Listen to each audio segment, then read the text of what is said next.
السلام عليكم ورحمة الله وبركاته. الحمد لله رب العالمين، والصلاة والسلام على رسول الأمين وآله وصحبه ومن نصره واتبع والاه إلى يوم الدين. رب اشرح لي صدري ويسر لي أمري واحلل عقدة من لساني يفقهوا قولي. نوينا التعلم والتعليم والتذكر والتذكير والنفع والانتفاع والإفادة والاستفادة والحث على التمسك بكتاب الله وسنة رسول الله والدعاء إلى الهدى والدلالة على الخير ابتغاء مرضات الله وقربه وثوابه ومغفرته ورضوانه وحسن الخاتمة عند الموت ورفع درجة في الجنة ومرافقة سيدنا محمد صلى الله عليه وسلم وابتغاء الشفاعة يوم القيامة على هذه النية وكل نية صالحة شاملة خيرات الدنيا والآخرة وإلى حضرة سيدنا محمد صلى الله عليه وسلم. الفاتحة. أعوذ بالله من الشيطان الرجيم. بسم الله الرحمن الرحيم. الحمد لله رب العالمين الرحمن الرحيم مالك يوم الدين إياك نعبد وإياك نستعين اهدنا الصراط المستقيم صراط الذين أنعمت عليهم غير المغضوب عليهم ولا الضالين آمين. Alhamdulillah, syukur kepada Allah Subhanahu wa taala. Kita di kesempatan sementara menunggu waktu solat zuhur kita, sama-sama kita beriktikaf, nawaitul i'tikaf fi hadzal masjid lillahi taala. Saja aku beriktikaf dalam masjid ini sunat kerana Allah taala. Alhamdulillah, kita berada di bulan yang sangat mulia, bulan Ramadan yang sangat agung, yang disifatkan oleh baginda Nabi sallallahu alaihi wasallam sebagai syahrun mubarakun, syahrun azimun mubarak. Bulan yang sangat agung, sangat mulia dan yang penuh dengan keberkatan. Satu perkara bila disebut dengan azim adalah suatu yang tersangat hebat, tersangat besar, tersangat mulia, dan tidak ada yang lebih hebat, lebih mulia daripadanya. Bulan Ramadan, kemuliaan bulan Ramadan, sehingga semuanya berdamping dengan bulan Ramadan. Apa? Dalam bulan Ramadan Allah sifatkan dampingnya, kembarnya adalah Al-Quran. Disebut sebagai syahr Ramadan alladhi unzila fihi Al-Quran. Bulan Ramadan itulah yang Allah turunkan di dalamnya Al-Quran. Tidak ada bulan yang Allah sebut namanya dalam Al-Quran dengan kemuliaan kecuali hanya semata-mata bulan Ramadan. Dan kemuliaannya disebut pula, dikepilkan dengan kalam Allah yang maha agung, iaitu diturunkan Al-Quran. Di mana baginda Nabi SAW dalam hadisnya yang panjang berkaitan dengan kemuliaan dan keagungan bulan Ramadan, dikepilkan kemuliaan Ramadan selain daripada Al-Quran, iaitu suatu malam yang sangat mulia, disebut sebagai Lailatul Qadri, Lailatun khairun min alfi syahrin, kata Nabi. Satu bulan yang amalan di dalamnya lebih mulia daripada 1000 bulan. Dengan modalkan kita hanya beberapa jam, beberapa saat, amalan ganjaran insya-Allah lebih besar daripada 1000 bulan. Apalagi yang ada dalam bulan Ramadan. Tidak ada puasa yang difardukan kecuali hanya dalam Ramadan. Dan yang disebutkan turunnya kitab Al-Quran dalam bulan Ramadan bukan semata-mata kitab suci Al-Quran. Dalam sebuah hadis lain disebutkan bahawa semua kitab suci diturunkan dalam bulan Ramadan. Kitab Taurat pada awal Ramadan, 7 Ramadan. Kitab Injil pada pertengahan Ramadan. Kitab Zabur juga bulan Ramadan. Dan Suhuf Ibrahim diturunkan pada malam pertama Ramadan. Apa yang hebat sehingga semuanya dikaitkan dengan Ramadan, termasuk Al-Quran juga.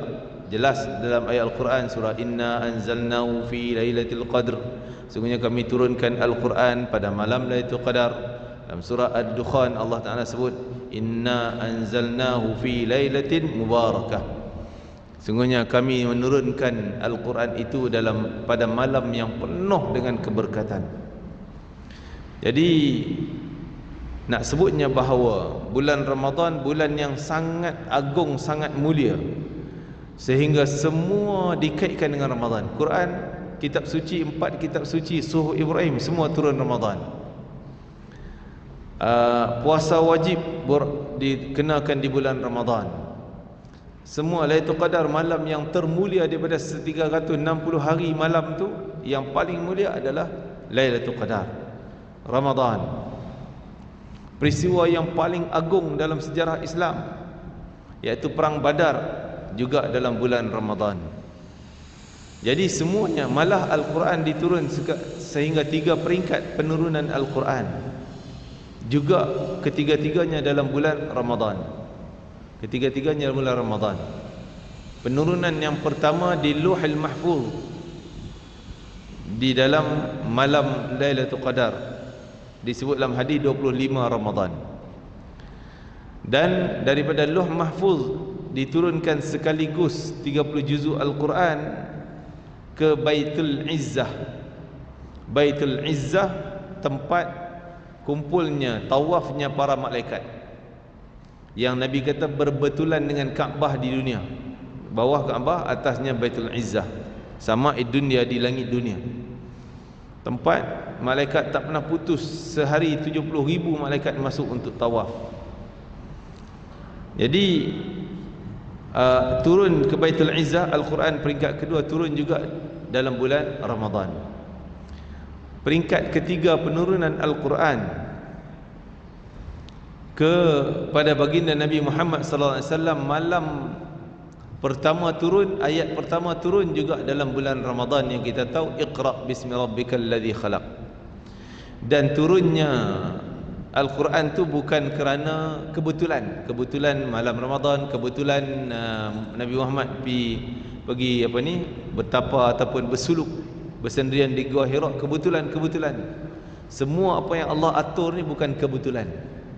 Malah sehingga hari kiamat berlaku pun semuanya ada takdir yang telah ditentukan oleh Allah Ta'ala. Kita yakin bahawa Allah yang menentukan kepada siapa yang nak diturunkan, bila masa nak diturunkan, keadaan macam mana nak diturunkan, semuanya adalah takdir daripada Allah Subhanahu Wa Ta'ala. Sebab itulah bila datangnya bulan Ramadan, kita jangan pandang Ramadan sama dengan bulan lain. Ini kita tidak mentakzimkan Ramadan, kita tidak mengagungkan Ramadan, kita tidak memuliakan Ramadan. Salah satu daripada kurang adabnya kita pada Allah Ta'ala, kita tidak mengagungkan syiar Allah, syiar kebesaran Allah Ta'ala, kan? Jadi kita tak beradab dengan syiar Allah, sedangkan syiar Allah ni lambang kebesaran Allah. Bila tengok satu benda, orang ingat ini Islam, ini hukum Allah. Kaabah, Al-Quran, nama Nabi Muhammad sallallahu alaihi wasallam, semua tu ada syiar Allah Ta'ala. Allah sebut dalam surah Al-Hajj, wa man yu'azzim sya'airallah fa innaha min taqwal qulub. Barang siapa yang mengagungkan, apa makna mengagungkan? Memuliakan, membesarkan, menghormati dengan penghormatan yang tinggi, memuliakannya dengan kemuliaan yang hebat. Itu jangan kita anggap biasa. Contoh kita ni jumpa kawan-kawan hari-hari, ialah kita hello lebih kurang je. Mana pergi? Gitu je. Kan? Tapi kalau datangnya agung, pembesar negara datang, takkan kita hello macam tu. Dia pembesar, mesti kita agungkan dia. Oh, agung datang. Oh, kita kalang kabut nak siap tempat untuk dia gini. Pasal nak mengagungkan dia, nak memuliakan dia sesuai dengan kedudukan dia. Begitulah bila datang Ramadan, kita takkan hello macam tu je. Jangan kita menganggap Ramadan sama aja dengan hari yang lain, bulan yang lain. Ini kurang adabnya, ataupun kita sebut tidak mengagungkan bulan Ramadan, syiar Allah. Kerana bila dalam Quran tadi sebut, siapa yang mengagung, memuliakan bulan syiar Allah, tanda ketakwaan yang tebal dalam hatinya. Mafhum sebaliknya, Mukhalafahnya sebaliknya, kita sebut kalau tak memuliakan syiar Allah berarti takwanya pun hilang, ketakwaannya hilang. Sebab tu Allah kaitkan dengan datangnya kewajiban puasa ni, kutiba alaikumus siyam kama kutiba alal ladina min qablikum la'allakum tattaqun. Semoga kamu bertakwa. Natijah daripada puasa Ramadan, kamu bertakwa. Tapi kalau puasa semata-mata tapi tidak mengagungkan Ramadan, maka tidak ada ketakwaan dalam hatinya. Bagaimana cara kita mengagungkan Ramadan? Bagaimana cara kita memuliakan Ramadan? Salah satu tidak lain tidak bukan, kita kena laksanakan tuntutan yang ada dalam Ramadan. Yang pertama, amalan yang fardu, ialah puasa. Puasa tak sama puasa yang luar Ramadan dengan puasa yang Ramadan punya. Tak sama. Ganjarannya tak sama. Sebab itu kita kena lebih jaganya puasa di bulan Ramadan, lebih teliti, lebih hebat daripada kita jaga puasa yang lain daripada Ramadan, puasa sunat kita yang lain. Sehinggalah perkara-perkara Nabi sebut, perkara-perkara yang tak nampak membatalkan puasa tapi membatalkan pahala puasa. Nak jaga. Sebab tu datang Ramadan jangan anggap biasa macam bulan lain. 5 perkara kata Nabi SAW yang membatalkan pahala puasa. Mungkin puasa kita ya cukup 30 hari lengkap, tak batal pun, tak makan, tak minum pun siang hari, tapi pahalanya kosong. 5 perkara kata Nabi, khamsun yuftirna as-saim, yang membatalkan pahala puasa. Al-ghibah, mengumpat. Ya, mengumpat di bulan lain pun haram juga, tetap haram, berdosa, dosa besar. Tapi di bulan Ramadan lebih bahaya dia. Dosa-dosa besar tetap dosa besar, tapi lebih berganda bahaya dia. Bahayanya apa? Membatalkan pahala Ramadan, puasa. Membatalkan pahala puasa. Walau kita tak makan, walau tak minum, tak batal pun, tapi pahala kita kosong. Kan? Na'udzubillah min dzalik. Kerana mengumpat, walaupun mengumpat hanya 1-2 perkataan. Apa dia mengumpat? An tadhkura akhaka, engkau menyebut tentang saudaramu, ma yakrahu, apa yang dia tak suka. Min waraih, daripada belakang dia. Kau sebut benda yang dia tak suka, cerita tentang dia yang dia memang tak suka kita sebut, kita cerita belakang dia. Walaupun haqqan, walaupun benda tu betul. Ini kadang-kadang kita salah tafsir. Kadang-kadang kita kata kat member, aku bukan cerita mengumpat ni, aku tak mengumpat, tapi cerita ni betul tau. Aku tak mengumpat ni, cerita betul-betul ni. Betul dia buat begitu-gitu-gitu. Betul aku nampak tadi. Dia pergi kedai mamak pagi-pagi pukul 8 tepi kedai beli nasi bungkus. Betul, memang betul, ada CCTV nak rakam betul, dia buat betul. Jangan. Jaga. Cerita tentang tu dah dikira mengumpat, kecuali ada tujuan lain. Apa tujuannya? Tujuannya untuk nahi mungkar.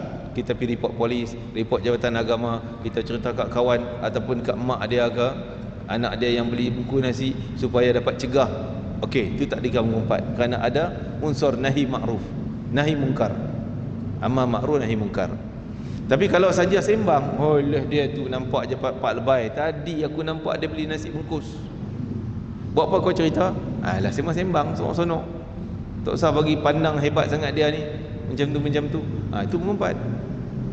Walaupun betul dia beli, Ustaz. Ya, yang betul lah mengumpat. Kalau yang tak betul, kita sebut benda yang tak betul, faqad buhittah. Kata Nabi SAW, engkau telah buat fitnah kat dia. Itu cerita lain, dosa lain pula. Bukan mengumpat yang tu. Dia tak beli bungkus, kita pergi kata dia ni geng plastik hitam, dia beli nasi bungkus. Dia tak buat pun, kita fitnah. Itu lain. Itu termasuk dalam perkara yang kedua, batalkan pahala puasa, an-namimah. Itu mengumpat menjadi batu fitnah dan jadi batu api melagakan orang dan seumpamanya. Sebar. Kita senang sekarang ni dalam ni dapat berita, bagus punya cerita, kita pun tembak. Hantar sana hantar sini. rupanya benda tu tak betul, kita salah seorang daripada pemfitnah. Kita orang kata, tak usah, saya bukan tulis benda tu, saya tak tulis pun, tapi saya forward je. Sama aja. Orang yang forward, orang yang mula cerita tak betul, sama aja dosa dia. Na'udzubillah min dzalik. Perkara yang ketiga, al-kadhib. Jadi nak sebutnya perkara ni semua dosa di luar daripada Ramadan, tapi masuk Ramadan membatalkan pahala Ramadan. Puasa kita malah menyebabkan kita mencemar kemuliaan Ramadan. Mencemar kemuliaan Ramadan. Patut Ramadan kita silent daripada benda ni, tolak tepi benda ni, tapi kita masih masuk benda kotor lagi. Masuk benda kotor, benda dosa duk masuk lagi, duk buat lagi. Sehingga datang Ramadan, malaikat seru, ya baghiyal khair, wahai orang yang suka nak buat benda baik-baik ni, aqbil, terimalah hadiah Ramadan ni untuk kau suka sangat nak buat benda baik, nak buat kebajikan, nak cari pahala, nak cari taubat. Ya baghiyal syarri aqsir, malaikat duk sebut kepada manusia, wahai orang yang perangai jahat tu tak berhenti, cukup-cukuplah, Ramadan dah sampai dah, cukup, stop, berhentilah, taubatlah. Maka kita juga kena bersikap demikian, berhenti kita daripada perbuatan-perbuatan dosa dan kembali kepada perbuatan yang baik. Maka ialah kadang-kadang benda tu dah terbiasa kan, mulut cerita orang, baca-baca sikit, wah apa dia ni macam ni, dah mengumpat ada dan sebagainya. Maka ada peluang yang Allah buka untuk kita nak bersih daripada itu, iaitu dengan taubat. Bulan yang penuh dengan peluang keampunan Allah. Ini satu-satunya bulan yang setiap detik Allah ampun dosa orang. Kalau dia tak terlibat dengan dosa besar, setiap detik berlalu semuanya malaikat doa, ampun dosa, ampun dosa, ampun dosa. Tapi kalau dia terlibat dengan dosa besar, tak dapat doa keampunan tadi, kecuali dia bertaubat dulu yang tu. Maka kita perbanyakkanlah taubat pada Allah Subhanahu Wa Taala. Banyakkan taubat pada Allah Taala. Allah bukan nak suruh kita ni jangan terlibat dengan dosa langsung. Tak ada manusia yang tak pernah terlibat dengan dosa. Tidak ada manusia yang tak pernah terlibat dengan dosa. Kullu ibn Adam khata'un. Semua anak Adam pernah buat silap, pernah buat dosa. Takkan boleh selamat langsung daripada dosa. Wa khairu khata'in, kata Nabi, tapi sebaik-baik orang yang buat dosa adalah dia bertaubat, istighfar, minta ampun. Ini baru betul. Memang kita tersilap cakap, tersilap tu. Daripada 5 perkara yang saya sebut tadi membatalkan pahala puasa, salah satunya an-nazaru bisyahwah, melihat dengan syahwat. Jadi kita mungkinlah tuan-tuan ni adalah kerja lagi di pejabat kan, petang-petang tak ada nak masak, pergilah bazar Ramadan. Tak salah, cuma kalau dapat beli hajat, benda yang perlu je. Nak beli apa? Nak beli makanan, nasi, lauk, kuih, okey, tap balik. Tak payahlah nak beli 3 benda, tapi kita round 2 km. Mata tengok, wah, terbeliak biji mata. An-nazar bisyahwah, melayan syahwat melalui penglihatan kita, tengok syahwat, itu terlibat dengan dosa besar yang membatalkan pahala puasa kita. Kontrol, kawal, banyakkan istighfar, banyak taubat. Yalah, kadang-kadang mata terpandang juga, kadang-kadang rasa rezeki pun ada. Oh, rezekinya boleh tengok. Bukan rezeki tuan-tuan, itu balak daripada Allah. Tak bertaubat, habis rosak kita punya pahala puasa. Dan yang kelima daripada perkara yang batalkan tadi, al-yaminul ghamus, sumpah palsu. Itu mungkin jaranglah kita berlaku, kadang-kadang je. Tapi yang 4 perkara tadi payah nak elak. Ngumpat, nyebar fitnah, cakap bohong, melihat dengan syahwat. Walaupun duduk seorang diri, tengok di phone, kita punya skrin Facebook macam-macam. Jadi perkara tersebut merosakkan, mencemar Ramadan dan merosakkan puasa kita, dan menghilangkan keagungan kita, pengagungan kita terhadap Ramadan. Patut kita mengagungkan Ramadan dengan jaga benda ni. Jangan terlibat. Kalau dah terlibat, ada peluang taubat. Antara taubat yang perlu saya nak ringkaskan, kalau boleh jangan tinggal lafaz zikir utama ni Ramadan. Yang pertama apa? Yang pertama sekali, baca Sayyidul Istighfar. Tuan-tuan boleh search Google ni, tak payah saya nak ngajar. Pak G Google dah ada, Ustaz Google boleh cari. Ustaz Google apa Sayyidul Istighfar, penghulu istighfar, cari. Tulis penghulu istighfar, keluar Allahumma anta rabbi la ilaha illa anta khalaqtani wa ana abduka wa ana ala ahdika wa wa'dika mastata'tu a'udzubika min syarri ma sana'tu abu'u laka bi ni'matika alayya wa abu'u bi dhanbi faghfirli fa innahu la yaghfiru dhunuba illa anta. Kena hayati makna dia. Nabi sebut pada Syaddad bin Aus radhiyallahu anhu, sahabat Nabi yang meriwayatkan hadis ni, hadis sahih Imam Bukhari.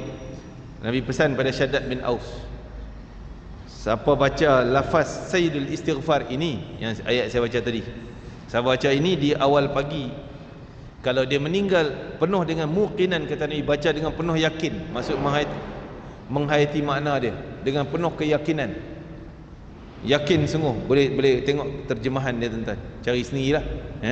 Kita belajar ni tak payah semua nak hidang tuan, kena usaha cari sendiri. Jadi yang tu cari sendiri, cari terjemahan. Muqinan, kata Nabi, baca dengan penuh yakin, menghayati maknanya. Kalau dia baca sekali je di awal pagi, kalau meninggal di siang, tak kira tengah hari ke petang ke, wajib syurga, masuk syurga dia terus, pasti masuk syurga. Apa lagi nak buat tuan-tuan? Benda simple dia baca, tak sampai 1 minit masuk syurga kalau mati. Kalaulah orang tu baca di petang ataupun awal malam, sama ada lepas maghrib ataupun sebelum maghrib, Sayyidul Istighfar tu juga sekali, meninggal malam langsung ke syurga, pasti masuk syurga. Tapi dengan syarat baca dengan penuh penghayatan maknanya, muqinan, yakin dengan janji yang ada dalam ayat tadi ni. Itu dia. Itu yang pertama tuan-tuan, jangan tinggal pagi sekali, sekurang-kurang petang sekali. Petang sama ada lepas dekat-dekat maghrib ataupun lepas maghrib pun tak apa. Yang kedua, iaitu zikir yang diajarkan oleh Nabi sallallahu alaihi wasallam. Dalam sebuah hadis Nabi sebut, istaksiru, perbanyaklah kamu, fihi arba'a khisal, banyaklah kamu di dalam bulan Ramadan 4 zikir ni. 4 zikir ni simple yang tuan, tak banyak pun. Nanti saya sebut senang, tuan-tuan boleh ingat. Boleh cari juga dalam Google, ada zikir Ramadan, banyak orang sebar. Apa dia 4 zikir tu? Nabi kata 2 yang terawal, kalau kamu baca, Allah sayang kat kau. 2 zikir awal daripada 4 tadi, 2-nya Allah sayang. Dan 2 lagi, kalau kau baca, tertunai segala kehendak kau. Kau nak ambil apa, boleh minta, tertunai segala kehendak. 2 Allah redha, 2 lagi tertunai kehendak kau. Apa dia 4 tu? Yang pertama syahadah, yang kedua istighfar.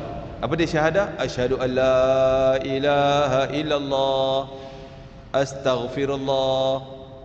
Tak payah asyhadu anna Muhammadar Rasulullah, memadai asyhadu an la ilaha illallah. Asyhadu an la ilaha illallah, astaghfirullah. Yang ketiga minta syurga, yang keempat jauh daripada neraka, minta jauh daripada neraka. Nas'alukal jannata wa na'udzubika minan nar. 4. Apa dia, saya ulang kali lagi, tuan-tuan boleh ikut ya, kita ikut ya. Asyhadu an la ilaha illallah, astaghfirullah, nas'alukal jannata wa na'udzubika minan nar. Asyhadu an la ilaha illallah, astaghfirullah, nas'alukal jannata wa na'udzubika minan nar. Asyhadu an la ilaha illallah, astaghfirullah, nas'alukal jannata wa na'udzubika minan nar. Itu zikir Ramadan yang Nabi suruh banyakkan. Banyak tu berapa banyak tak ada had. Bila-bila masa, semua keadaan. Walaupun tuan-tuan sedang berjunub pun, perempuan yang haid pun boleh baca zikir tu di bulan Ramadan. Nabi suruh perbanyakkan yang tu dalam bulan Ramadan.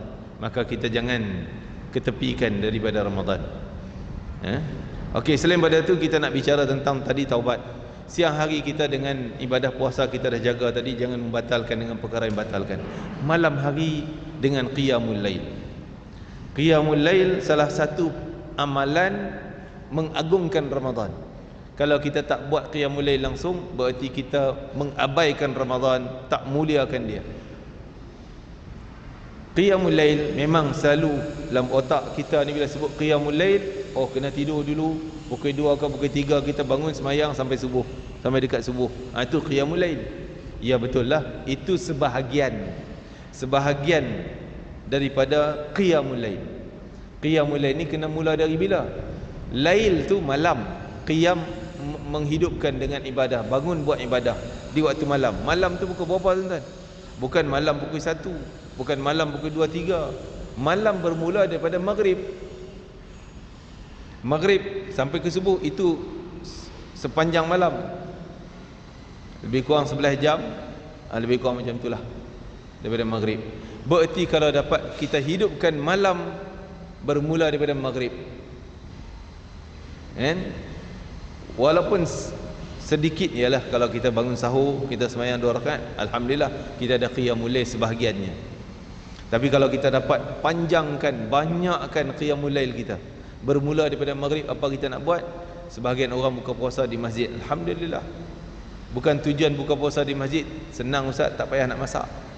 Bukan tujuan tu sebenarnya. Saya yakin orang yang datang buka puasa di masjid bukan tujuan nak dapat makanan free. Ya, bukan tujuan nak dapat makanan free, tapi tujuannya nak iktikaf dalam masjid. Sebelum maghrib kita dah datang, zikir-zikir, tunggu nak makan sekejap gini dalam masjid, makan, lepas tu kita semayang berjemaah. Itu qiyamul lail sepenuh malam. Maghrib, lepas tu dia pergi tandas sekejap, datang duduk iktikaf nak tunggu isyak. Mungkin dia semayang sunat, mungkin dia baca Al-Quran. Tu menghidupkan sepanjang malam sampai isyak. Azan isyak dengan isyaknya, dengan tarawihnya. Lepas tarawih ada witir, dia balik tidur rehat. Malam dia bangun lagi. Ini menghidupkan sepanjang malam. Qiyamul lailnya panjang 11 jam, mungkin dia buatlah 10 jam, tolaklah yang tidur tu. Kalau boleh jangan ada unsur-unsur yang tadi ni, yang mengumpat, yang cakap benda yang tak betul dan sebagainya. Hidupkan malam kita dengan amal ibadah. Tuan-tuan rahimakumullah, masuk berapa Ustaz? Ada lagi masa? 21. Jadi saya rasa sekadar itulah untuk kita Ramadan ni, dapat kita hidupkan malam, terutama tentang i'tikaf tuan-tuan. Amalan i'tikaf 10 yang terakhir Ramadan, sebaiknya tuan-tuan buatlah 10 terakhir Ramadan i'tikaf. Ada 2 cara kita i'tikaf, saya nak ringkaskan sebelum azan. Yang pertama, kita masuk macam biasalah tuan-tuan, masuk sekarang nawaitul i'tikaf, nanti keluar, masuk pula nawaitul i'tikaf, keluar, masuk bila-bila nawaitul i'tikaf. Ya, itu normal biasa kita buat. Tapi ada satu lagi cara i'tikaf di 10 terakhir Ramadan, iaitu kita i'tikaf daripada malam 21 sampai 30, sampai hujung Ramadan lah, 29 lah. Macam mana? Kita masuk daripada maghrib 21 Ramadan, malam tu 21, siang tadi 20, sebab maghrib dah tukar tarikh. Malam tu 21, siang 20 maghrib tu, malam 21 tu kita masuk, kita nak i'tikaf dah. Dan nak i'tikaf, aku nak i'tikaf sepanjang 10 Ramadan, tak keluar daripada masjid, kecuali tuan-tuan pergi pejabat, balik main masjid, pergi tandas, masuk masjid, pergi makan, masuk masjid. Tidak jumpa isteri, masuk tak balik rumah, duduk saja, tak sembang saja kat luar. Sepanjang 24 jam kali 10 hari itu, semuanya dikira i'tikaf tuan-tuan. Walaupun tuan-tuan duduk pejabat, urusan pejabat, habis petang pukul 5, balik main duduk masjid, tak balik rumah. Jadi duduk pejabat tadi 4 jam, 8 jam pahala i'tikaf jalan. Begitu juga kita pergi tandas, mungkin 15 minit, masuk balik masjid. 15 minit tu pahala i'tikaf kita tak terputus. Wallahu alam, itu mungkin boleh detail kemudian lah, kerana ada azan waktu masuk. Sekadar itu, dan mudah-mudahan kita sentiasa memberi perhatian pada amalan Ramadan kita. Mudah-mudahan Ramadan kali ini Ramadan yang sangat bermakna, yang penuh dengan pengagungan daripada kita. Wallahu a'lam. Subhanakallah wa bihamdika asyhadu an la ilaha illa anta astaghfiruka wa atubu ilaik. Bismillahirrahmanirrahim. Wal 'asri innal insana lafi khusrin illa alladhina amanu wa 'amilus solihat wa tawassaw bil haqq wa tawassaw bis sabr. Taqabbalallahu minkum innakum taqabbal ya karim. Assalamu alaikum warahmatullahi wabarakatuh.